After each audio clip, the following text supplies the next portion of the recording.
জীবনে চলার পথে অনেক শিক্ষাই নিতে হয়। এই তো এখন রাত অলমোস্ট 11টা বাজে। সো আমি এখন বাসায় যাচ্ছি। আমার বাইকটা না নষ্ট। সো আমি টুঙ্গিপাড়ায় আসছিলাম কিছু কাজে। আমার বাসা থেকে টুঙ্গিপাড়া অ্যাভারেজ 80 কিলোর, 75 কিলো 80 কিলো। সো এখানে আসতে মিনিমাম আমার 2 লিটার প্লাস তেল লাগে। 4 লিটারের মতো তেল খায়, অ্যাভারেজ 2-3 লিটার তেল খায়। সো আমার বাইকটা আজকে ঘোনাপাড়া থেকে নষ্ট হয়ে যায়। আপনারা সবাই দেখছিলেন, হ্যাঁ, রিসেন্টলি যে ভিডিওটা দিচ্ছে ওটা সবাই দেখছিলেন যে আমার বাইকটা নষ্ট হয়ে যায়।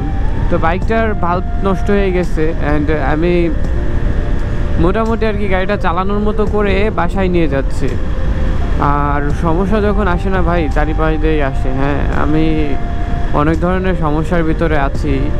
এখন নতুন করে এই সমস্যাটার ভিতরে পড়বো কখনো কল্পনা করিনি। বলতে খারাপ লাগলেও আসলে এটাই। এখন গাড়িটা নিয়ে আমি বাসা পর্যন্ত পৌঁছাইতে পারবো কি না তাও আমি জানি না। সো আমি কি করব না আমি বুঝতেছি না, আমার মাথায় কাজ করতেছে না। মানে আমি অনেক অনেক অনেক প্রবলেমে পড়ে গেছি। আপনাদের কাছে যদি শেয়ার করার মতো না, আসলে চাইলেই শেয়ার করতে পারি, বাট এতে নিজের পার্সোনালিটি নষ্ট হবে। সো এই কারণে আর শেয়ার করলাম না, আপনাদের কাছে বললাম না। এরকমটাই জীবনে অনেক ধরনের সমস্যা জীবনে আসে, যেগুলো আসলে না যায় বলা, না যায় সওয়া। সো এগুলো আসলে তেমন কোনো একটা সমস্যা নাই, টুকটাক ঝামেলা আর কি। এটা যেমন গাড়িটার ভাল্বটা ঠিক করলে গাড়িটা ওকে হয়ে যাবে, কিন্তু আগের মতো আর টানাটানি করতে পারবো না। আর মাথায় অনেক কেন জানি পেইন লাগতেছে আমার। হ্যাঁ, মানে মাথায় অনেক পেইন লাগতেছে। আসলে এইসব ঝামেলা ঠিক না হইলে মাথার পেইনগুলো যায় না। সো এখন কিছুদিন রেস্ট নিব।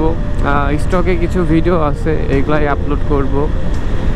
অ্যান্ড বাইকটা ঠিক করার পর তারপর আবার আপনাদের মাঝে কন্টিনিউ হব। আমাকে কন্টিনিউ আপনারা পাবেন, সমস্যা নাই, কারণ রিসেন্টলি যে ভিডিওগুলো ছিল আমার ওইগুলো আমি আস্তে আস্তে আপলোড করব। আর ভাই মেইন প্রবলেম হলো কি, এই বাইকটা আমার নিজের না, ঠিক আছে? এই কারণে হলো অনেক প্রবলেম আমি ফেস করতেছি। যাই হোক, সমস্যা নেই, আল্লাহ ভরসা।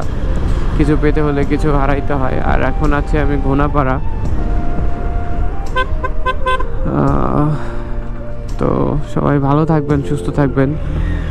আমি খুব সুন আপনাদের মাঝে আবার চলে আসবো। ওকে, আমার বাসা এখান থেকে 40 কিলোমিটার। সো সাবধানে যাইতে হবে। আল্লাহ হাফেজ। হ্যাঁ।